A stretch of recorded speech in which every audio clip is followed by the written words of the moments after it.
సంస్కృతి సంపద YouTube channel తరపున అందరికీ స్వాగతం.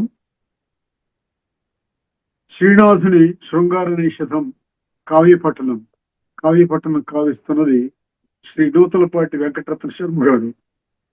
శ్రీ రత్న శర్మ గారు ఈ కావ్య పట్టణాన్ని ధారావాహిక ప్రసంగంలో ప్రసంగిస్తున్నారు. వారి ధారావాహిక ప్రసంగంలో ఈరోజు 12వ ప్రసంగం చేస్తున్నారు. శ్రీ రత్న శర్మ గారికి స్వాగతం. నమస్తే.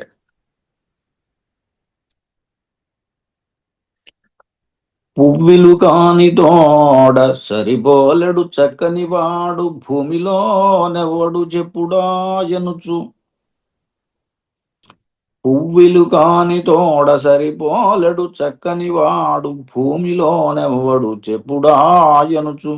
ఇష్ట వయస్సుల గూర్చి ఆత్మలో ఉవ్విలులూరుచుంబలుకు ఒప్పుల కుప్ప నలుండుగాక ఒండెవ్వడనంగ మెచ్చు తరలే క్షణ నెయ్యములియమెట్టిదో. పువ్విలు కాని తోడ సరిపోలెడు చక్కని వాడు భూమిలోనెవ్వడు చెప్పుడాయనుచు. నిష్ట వయస్సులను గుర్చి ఆత్మలో ఉబిళిలూరుచుంబలుకు ఒప్పుల కుప్ప. దమయంతి తన ఇష్ట వయస్సులు అంటే స్నేహితురానులు, చెలికత్తెలు, వీళ్ళతోటి ఏమని అడుగుతోందంటే, పువ్వులు కాని తోడ సరిపోలెడి చక్కని వాడు భూమిలో ఎవడు చెప్పుడు. మన్మధునితోటి సమానమైనటువంటి, ఆయనతో సరిపోలగలిగినటువంటి చక్కని వాడు భూమిలో ఎవరున్నారు చెప్పండి అని చెల్లెలను అడుగుతోంది. పువ్వులు కాని తోడ సరిపోలెడు చక్కని వాడు భూమిలో ఎవడు చెప్పుడు అనుచు ఇష్ట వయస్సుల గూర్చి ఆత్మలో ఉవ్విళ్ళూరుచుంబలుకు. ఈ రకంగా ఉవ్విళ్ళూరుతూ పలుకుతోంది చిలికెత్తెలతోటి అని. వాళ్ళేం చెబుతున్నారు? నలుండుగాక ఉండెవడనంగ మెచ్చు తరలేక్షణ. అడుగుతున్నది ఒప్పుల కుప్ప అన్నాడు దమయంతి. అడిగితే దానికి వాళ్ళు ఏం చెబుతున్నారంటే నలుండుగాక ఉండెవడనంగ మెచ్చు తరలేక్షణ. నలుడుగాక ఇంకెవరు? మన్మధునితోటి సమానమైనటువంటి అందగాడు నలుడే అని చెలికెత్తలు చెబుతూ ఉంటే మెచ్చు తరలేక్షణ చెప్పగానే మెచ్చుకుంటోందట వాళ్ళని. తరలేక్షణ అంటే చంచలమైన చూపులు కలిగినది అని. నెయ్యము లియమెట్టిదో అన్నాడు. అంటే అనురాగం యొక్క అతిశయము, అందులో మమేకం కావటం అనురాగంలో, అది మరి ఎటువంటిదో కదా అని. అంటే అంత అనురాగం నలుడి మీద ఉన్నది. తన కావాలని ఎదురు చూస్తున్న సమాధానం కూడా అదే, నలుడని చెప్పాలనే. పుష్పభానుడైనటువంటి మన్మధునితోటి సమానమైనటువంటి అందం కలిగిన వాడు నలుడు అని చెప్పాలనేదే ఆమె ఉద్దేశం కూడా. అందుకే అడుగుతోంది. ఆ చెలికత్తెలు కూడా ఆమె ఉద్దేశాన్ని గమనించి అదే సమాధానం చెబుతున్నారు, నలుడు అని. అప్పుడు మెచ్చుకుంటోంది వాళ్ళని అని.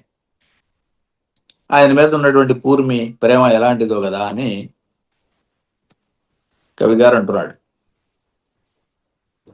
మరియు మనోరథ పరంపరా సంవరణ ప్రసూన దామమున. నిజానికి ఈ చెంపు కావ్యాలు సాధారణంగా వీటిల్లో అన్నయ్య గారిని చూస్తే అక్కడి నుంచి కూడా మనకు అర్థమయ్యేది ఏంటంటే, పద్యం 2 వంతులు ఉంటే 1 వంతు వచనం కూడా ఉంటుంది. వచనం చాలా ఎక్కువ ఉంటుంది, తక్కువేం కాదు. అనుసంధానించడం కోసమే వచనం కాదు, కానీ కొన్ని సందర్భాల్లో వర్ణన కోసం వచనాన్ని చాలా బాగా వాడుకున్నారు. ఇక్కడ ఈ గద్య చూడండి, వచనం. మరియు మనోరథ పరంపరా సంవరణ ప్రసూన దామమున మహీపతిని పతిగా వరించియున్. మహీపతిని పతిగా వరించి అని నలుణ్ణి. త్రిభాగశేషంబులకు విభావరీ సమయంబుల నిమీలితంబైన నేత్ర యుగ్మమును బాహ్యేంద్రియ మౌన ముద్రాభిముద్రితంబైన అంతఃకరణమును మొరంగి నిద్రచే సమానయుతుండైన ఆ రాజ మనోజాతుతో ఎంతయుందటో మంతరమ్ముడియు తనలో తానే మూడు భాగాలు చేసుకునే త్రిభాగ శేషంబులకు విభావరి సమయం. ఆ సమయంలో నిమీలితమైన నేత్రయుగ్మమును బాహ్యేంద్రియ మౌన ముద్రాభిముద్రితమైన అంతఃకరణమును, బాహ్యేంద్రియాలు అంతఃకరణేంద్రియాలు కూడా నిద్రచే సమానీతుండైన ఆ రాజ మనోజాతితో ఎంతయుందడో మంతరమ్ముడియు నిరంతర స్మరణ సరణి ధారావాహిక అవగాహమున ఎడనడన్ పొడదూపున పొడవరేని కనుగొని లజ్జా సాధ్వస భ్రమంబులు మనములో ముప్పిరిగొనన్ ప్రమోదించియు. ఇలా లోపల మనసులో ఈ లజ్జ ఆది గుణాలన్నీ కూడా, స్వభావాలన్నీ కూడా ఏర్పడగా ముప్పిరుగుని ఆనందించి ప్రమోదించి అవు వైదర్భి నిర్భర మదన శరశలాకాశంకు సంకలిత వేదనా దుయ్యమాన మానసయై విజృంభిత బనోభవ భుజావస్తంభములకు హిమారంభములును. ఇది చలికాలాలకు సంబంధించింది, హిమారంభము అన్నాడు కాబట్టి హేమంత ఋతువుకు సంబంధించింది.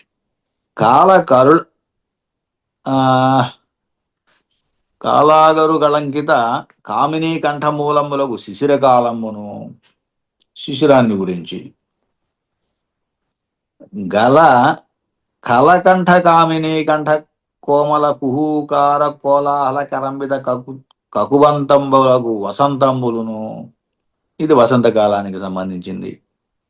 సాయం సమయ సంపుల్ల మల్లికామోద మేదుర సమీరణావుఘంబులకు నిదాగంబులును. నిదాగము అంటే వేసవి సాయంత్రాలం గురించి, వేసవి కాలం గురించి. విరహిజన హృదయ భయంకర స్తనిత సందోహంబులకు జలధరానేహంబులును. సకల జన మనోవికాసమయంబులకు శారదా సమయంబులును గడుపుచుండే. ఈ రకంగా రోజులు గడుపుతోంది. హేమంతకాలం గడిపిందని, అట్లాగే వసంతకాలం గడిపిందని, అలాగే నిదాగ కాలం గడిపిందని, ఇలా ఒక్కొక్క రకమైనటువంటి భావంతో ఆ కాలాలను అలా గడుపుకుంటూ వస్తోంది దమయంతి అని. అంటే చాలా కాలం గడిచింది అని చెప్పడానికి, చాలా ఋతువులు గడిచినాయి అని చెప్పడానికి ఈ వచనాన్ని ఇట్లా వాడుకున్నారు ఈయన. నిజానికి ఒక్కొక్క దాంట్లో ఒక్కొక్కటి. కాలాగరు కళంకిత కామిని కంఠమూలంబులకు శిశిరకాలము అన్నాడు. శిశిరకాలంలో, శిశిరం అనగానే ఆ చలికాలం, ఆకులు రాలే కాలం చూస్తూ ఉంటాం కదా. ఆ కాలంలో అగరుని కంఠానికి రాసుకుంటూ ఉంటారట. కామిని కంఠమూలములకు శిశిరకాలము అన్నాడు. గొంతు ఇది కావటం కోసం కంఠాలకి ఇదిగో అగరు గంధాన్ని పూసుకుంటారు అని. అలాగే కలకంఠ కామిని కంఠకోమల కుహూకార కోలాహల కరంబిల కగుమంతయులు వసంతకాలం అన్నాడు. వసంతకాలంలో మనకు తెలుసు కదా, కోకిళ్ళు, వాటి కుహు రావాలు, అదిగో ఆ ప్రస్తావన చేశాడు. కలకంఠ కామిని కంఠకోమల కుహూకార కోలాహల కరంబిద కగుబంతము అన్నాడు. అలాగే సాయం సమయ సంపుల్ల మల్లికామోద మేదుర సమీరణ ఔఘములకు నిదాగములు అన్నాడు. నిదాగము అంటే ఎండాకాలం, ఎండాకాలంలో సాధారణంగా సాయం సమయంలో వికసించినటువంటి మల్లెపూలు, వాటి వాసన, సువాసనతో నిండి ఉన్నటువంటి ఈ నిదాఘ సమయాలను చెప్పాడు. విరహిజన హృదయ భయంకర స్తనిత సందోహములకు జలధరానేహములను సకల జన మనోవికాసమయములకు శారదా సమయం, శరత్కాలం వరకు చెప్పాడు. ఈ రకంగా కాలాలన్నీ గడుపుకుంటూ దమయంతి జలధి వేలావలైద వసుంధరా భువన మండలాఖండులకు నలుండును విమల నిజకీర్తి మౌక్తిక మాలికా సంతానంబులకు అంతర్ఘటనా గుణంబులు పోలిపోతున్న కాంతాలలామంబు గుణములు జన పరంపరల వల్ల వినియే ఆ సమయమున.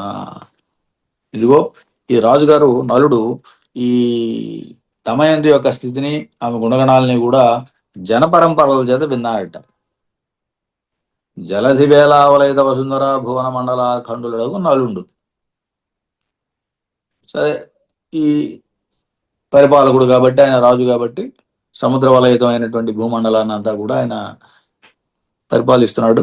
అటువంటి ఆఖండలుడైనటువంటి నలుడు విమల నిజకీర్తి మౌక్తిక మాలికా సంతానంబులకు అంతర్ఘటనా గుణంబులం పోలే పొలుచున కాంతాలలామము.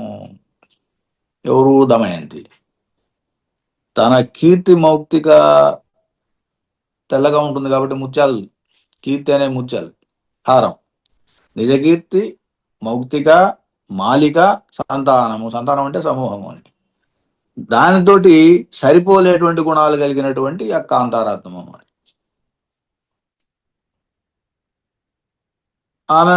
ఆమె యొక్క గుణాలు జన పరంపర వలన వినియన్.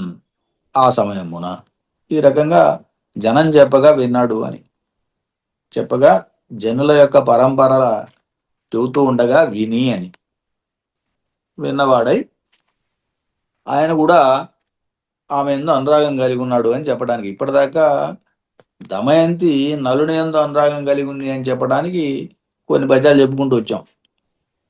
ఇప్పుడు నలుడు ఆమె ఎందు అనురాగం కలిగి ఉన్నాడు అని చెప్పడానికి మళ్ళీ కొన్ని పద్యాలు చెబుతున్నాడు కవి. ఇక్కడ పరస్పర అనురాగం కలిగి ఉన్నారు. పరస్పరానురాగాన్ని కలిగి ఉన్నట్టుగా కవి చెప్పటం. ఆ సందర్భంలోనే మరి తర్వాత ఘట్టంలో హంసదౌత్యం వస్తుంది. ఎట్లా విన్నారంటే ఒక్కొక్కళ్ళ గుణాలని వినటం వల్ల కలిగినటువంటి అనురాగం. దమయంతి గురించి నలుడు విని ఉన్నాడు. నలుడు గుణాలు, నలుడు యొక్క పరాక్రమం గురించి దమయంతి విని ఉన్నది. ఇది ఇంతవరకు జరుగుతోంది. ఇప్పుడు మన్మథుడి ప్రస్తావన మొదలైంది. ఆ వామాక్షి మనోహరాకృతి అమోఘాస్త్రంబుగా భూవరున్ లావణ్యాధుగుణచ్చలంబుమై గల్వంబూని ఇందింది రజ్యావల్లీకిణ కర్కశంబైన హస్తంబు ధతింజూపి జాపి వేపు ఉందూపుల జోదు మెచ్చుకొని పుచ్చుకొనియన్ పుండ్రేక్షుకోదండమున్. ఆ వామాక్షి మనోహరాకృతి అమోఘాస్త్రంబుగా భూవరున్ లావణ్యాధిగుణచ్చలంబుమైన్ గెల్వంబూని ఇందిందిరజ్యావల్లీకిణ కర్కశంబైన హస్తంబుద్ధతింజాపి వేపు ఉందూపుల జోదు పుచ్చుకొనియన్ పుండ్రేక్షుకోదండమున్. మన్మథుని యొక్క ప్రస్తావన మొదలైంది. ఈయనేమంటాడు? ఆ వామాక్షి మనోహర ఆకృతి, కోమలమైనటువంటి మనోహరమైనటువంటి ఆకారాన్నే అమోఘ అస్త్రంగా ధరించి, అస్త్రంగా చేసి అని. అస్త్రం అదొక అస్త్రంగా బాణంగా చేసుకుని దమయంతి యొక్క అందమైన ఆకారాన్ని అస్త్రంగా చేసుకుని అని. భూవరున్ లావణ్యాధికు అచ్చలంబుమై గెల్వంబూని. ఎవరు చేసుకున్నది ఇది? ఆమె ఆకారాన్ని అస్త్రంగా చేసుకున్నది మన్మధుడు. ఆ కర్త ఎక్కడో చివరిలో వస్తాడు. పుండ్రేకాక్ష కోదండాన్ని పుచ్చుకొని అని చెప్పి చివరిలో ఎక్కడో చెబుతున్నాడు. ఆ భూవరున్ అన్నప్పుడు ఇక్కడ రాజు ఎవరైనా నలుడు, లావణ్యాధికుడు, గొప్ప లావణ్యం కలిగిన వాడు. అచ్చలంబుమై గెల్వంబుని. అచ్చలము అంటే ఆగ్రహంతో, కోపంతో అని. ఎందుకు ఆయన మీద ఈయన కోపం ఎందుకు? ఎందుకంటే ఆయనతో సమానంగా ఉన్నటువంటి వాడు, అంతటి అందగాడు, ఎప్పుడు దొరుకుతాడా అని ఎదురు చూస్తున్నాడు మన్మథుడు. అదిగో ఇది అవకాశం దొరికింది. అందువల్ల దమయంతి యొక్క ఆకారం అనేటువంటి అస్త్రంతో ఆయనలో ప్రవేశించడానికి, ఆయన్ని ఓడించడానికి సిద్ధమవుతున్నాడు. గెల్వంబూని, అచ్చలంబుమై గెల్వంబూని, ఆయన గెలుద్దామని ప్రయత్నం చేస్తూ ఏం చేశాడు? ఇందిందిరజ్యావల్లి కిణ కర్కశంబైన హస్తంబు ఉద్ధతింజాపి వేపు ఉందూపుల జోడు పుచ్చుకొని పుండ్రేక్షు కోదండము. ఆయన పూవుందూపుల జోదు మన్మధుడు. పూవున్ తూపుల జోదు. జోదు అంటే యోధుడు, తూపులు అంటే బాణాలు. ఆ బాణాలు ఏమిటంటే పువ్వులు. పువ్వుల బాణాలుగా కలిగినటువంటి ఆ యోధుడు పుండ్రేక్షు కోదండమును పుచ్చుకొనేను. పుండ్రేక్షు కోదండం అంటే ఇచ్చుకోదండం, చెరుకు విల్లు. ఆయన విల్లు చెరుకు విల్లు. అదిగో ఆ పుండ్రేక్షు కోదండమును పుచ్చుకొనేను అన్నాడు. విల్లు అందుకున్నాడు చేతితోటి. ఆ చెయ్యి ఎట్లాంటిదో చూడండి. ఇందిందిర జ్యావల్లి గిణ కర్కశంబైన హస్తం బుద్ధ దింజాపి. అదిట ఇందిందిర జ్యావల్లి. ఇందిందిర జ్యావల్లి అంటే, జ్యావల్లి అంటే నారి, వింటి తాడు. అది దేంతో చేయబడిందట? ఇందిందిర జ్యావల్లి అన్నాడు. తుమ్మెదలు. తుమ్మెదల యొక్క తుమ్మెదలు నల్లగా ఉంటాయి కదా, తుమ్మెదలు అనేటువంటి జావల్లి ధ్వని చేసేది. ఆ జావల్లిని ఆ తీగ వంటి అల్లెత్రాడిని కిణ కర్కశంబైన. కిణ అనేది అది ఆ బాణాలు పట్టుకోవడం, తాడు పట్టుకోవడం, లాగటం వల్ల ఏమవుతుందంటే ఒకే చోట తగిలి తగిలి తగిలి అక్కడ కాయ కాస్తుందట. సాధారణంగా వీరులకి ఆ భుజాల పైన, చేతుల పైన ఈ కాయలు కాయడం సహజం. ఎందుకంటే అదే పనిగా వాళ్ళ ఆయుధాలని అట్లా బాణాలలో, విల్లులో అవి తగిలించుకునే దగ్గర ఒకే రకంగా ఉంటుంది కాబట్టి అక్కడ అక్కడ కాయలు కాస్తాయట. కిణ అంటే కాయ కాయటం. దానివల్ల కర్కశమైన అని, ఆ మృదుత్వం ఉండదు, కఠినత్వం ఉండదు. అటువంటి చేతితోటి హస్తంబు ఉద్ధతింజాపి, గర్వంతో అట్లా ముందుకు చాపి నిగిడించి, వే శీఘ్రముగా పుండ్రేక్షు కోదండమును పుచ్చుకొని అని పువ్వుంజో తూపుల జోదు. ఆయన వింటిని అందుకున్నాడు. ఏం చేయాలి వింటిని అందుకుని? దమయంతి యొక్క ఆకారం అనే అస్త్రంతో నలుని కొట్టాలి. ఇది దానికోసం.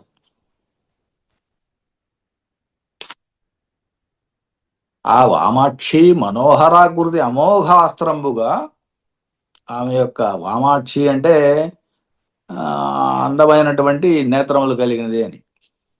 వామాక్షి మనోహరాకృతి, ఆమె యొక్క మనోహరమైనటువంటి ఆకారమే అస్త్రంబుగా భూవరున్ లావణ్యాధికున్ అచ్చలంబుమై గెలవన్బూని.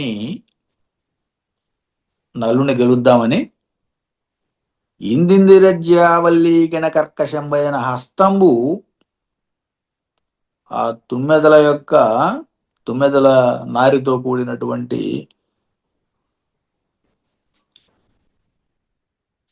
హస్తం, కిణ కర్కశంబైన హస్తం,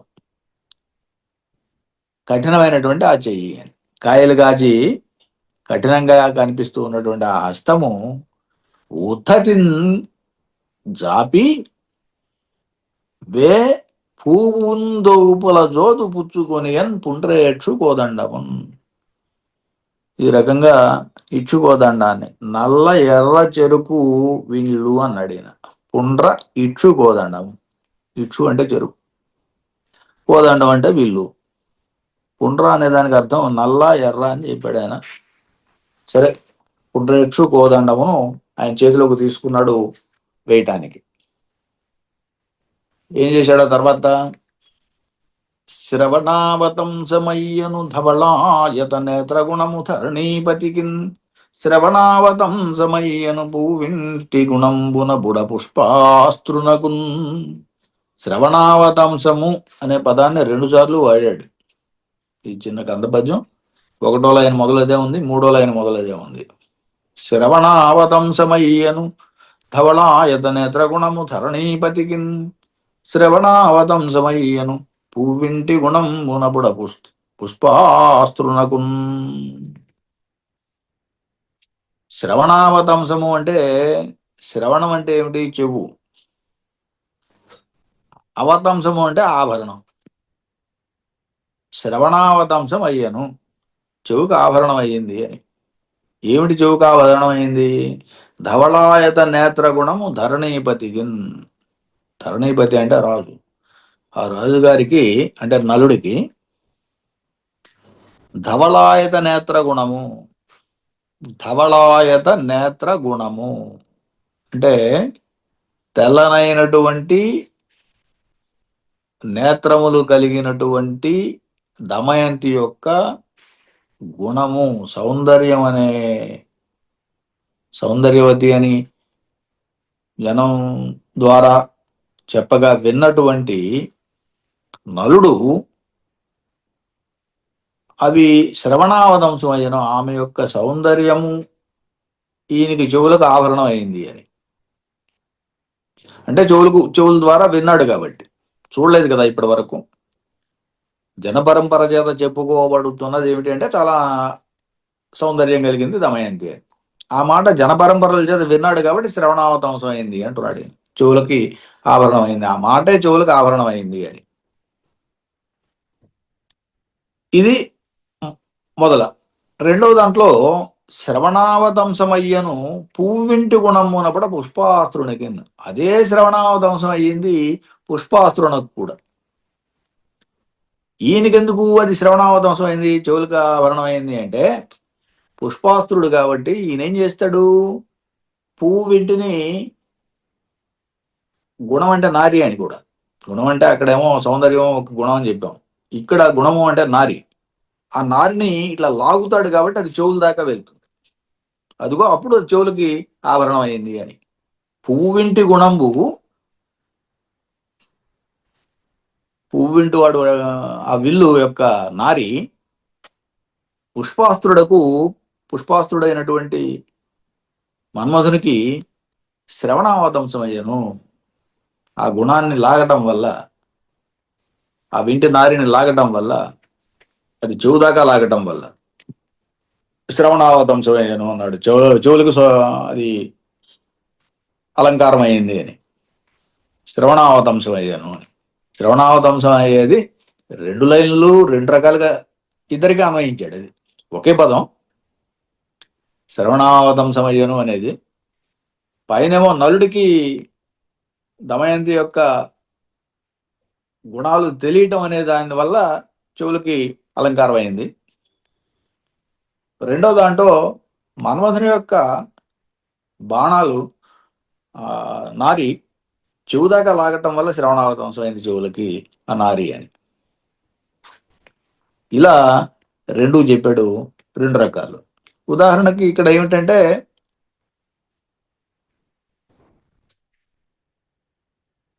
మొదటి దాంట్లో కర్ణాభరణం ఎందుకయింది అంటే, ఆ మనోహరత్వం, ఆ ప్రీతి, అందువలన కర్ణాభరణం అయింది.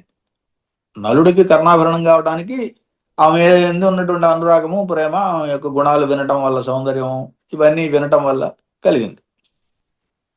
రెండో దాంట్లో ఎందుకు కలిగింది అంటే, ఆయన బాణాలతోటి పుష్పబాణాలు వేస్తున్నాడు కాబట్టి అది లాగినటువంటి వింటితాడి అది చెవిదాకా లాగి వదలటం కాబట్టి అది అలంకారం అయింది. ఇలా రెండిట్లోనూ చెప్పాడు.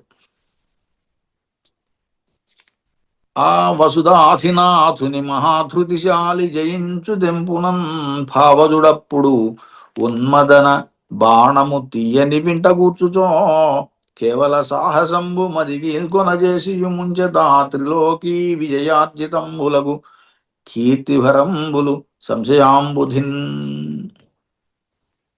ఇక్కడ ఏమిటంటే, ఆ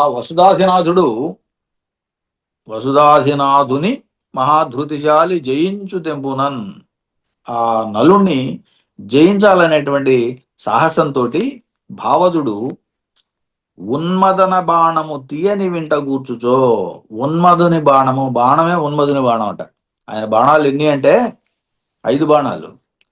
వాటికి ఏం చెప్పాడు ఆయన అంటే ఉన్మాదనము, స్థాపనము, శోషణము, స్తంభనము, సమ్మోహనము అని 5 రకాలైన బాణాలను చెప్పాడు. ఉన్మాదన స్థాపనశ్చ శోషణ స్తంభనస్తథా సమ్మోహనశ్చ కామశ్చ పంచబాణా ప్రకీర్తితా. 5 బాణాలు. సాధారణంగా 5 పుష్పబాణాలు కూడా, పుష్పాలు కూడా చెబుతూ ఉంటాం సాధారణంగానే. ఏం చెబుతాం? అరవిందము, అశోకము, చూతము, నవమల్లిక, నీలోత్పలము. దానికి కూడా అరవిందం, అశోకంచ, చూతంచ, నవమల్లిక, నీలోత్పలంచ పంచస్యు పంచబాణశ్చ సాయకాహ. పంచబాణుడు అనగానే ఈ 5 బాణాలు ఏమిటి అంటే ఇవి: అరవిందం ఒకటి, అశోకం ఒకటి, చూతం ఒకటి, నవమల్లిక ఒకటి, నీలోత్పలం ఒకటి. వాటికి ఇంకో రకంగా చెప్పినప్పుడు ఉన్మాదనము, స్థాపనము, శోషణము, స్తంభనము, సమ్మోహనము. ఇప్పుడు ఉన్మాదనం అనేటువంటి ఒక బాణాన్ని ప్రయోగించడానికి సిద్ధమయ్యాడు. తీయని వింట అన్నాడు. మళ్ళీ ఇచ్చుకోదండం కాబట్టి తీయని విల్లు. ఉన్మద బాణము తీయని వెంట కూర్చుచో కేవల సాహసంబు మదిగీల్కొన చేసి ముంచత త్రిలోకీ విజయార్జితంబులకు కీర్తిభరంబు సంశయాంబుధిన్. ఇలా చేసినందువల్ల కూడా ఆయనకి ఏం కలిగిందంటే, ఇంతకీ నేను గెలుస్తానా లేదా నలుడిని, ఈ సంశయం ఆయనకున్నది. ఒకవేళ గెలవకపోతే ఏమవుతుంది? ముల్లోకాల్లో తాను ఆర్జించినటువంటి కీర్తి సంశయాంబుధిలో ముంచినట్టు అవుతుంది. త్రిలోకీ విజయార్జితంబులకు కీర్తిభరములు సంశయాంబుధిన్ ముంజన్. ఇదిగో ఈ రకమైనటువంటి సంశయ సాగరంలో మునిగినట్టు అయింది. ఈయనకి ఇంకా అనుమానం కలిగింది అనమాట, గెలవగలనా అని. కేవల సాహసము మదిగీల్కొన చేసి ఇదిగో ఆయన మీద ఈ బాణం వేయాలి అనేటువంటి సాహసానికి తగులుకుని కూడా ఆయనకి సందేహం కలిగింది లోపల. మళ్ళీ త్రిలోకీ విజయార్జితంబులకు కీర్తిభరంబులు సంశయాంబుధిని చేసి ముంచందని. 2 విషయాలు ఏంటంటే బాణాలు 5, వాటి యొక్క గుణాలు కూడా 5. ఆ రెండింటిని మనం ఒక్కసారి చూసాము. ఉన్మాదనము, స్థాపనము, శోషణము, స్తంభనము, సమ్మోహనము అనేవి. అలాగే పుష్పాలు మిగతా భాగాన్ని రేపు చూద్దాం. స్వస్తి. శ్రీనాథుని శృంగార నైషధం కావ్యాన్ని కావ్య పఠనం గావించిన శ్రీ రత్న శర్మ గారికి ధన్యవాదాలు.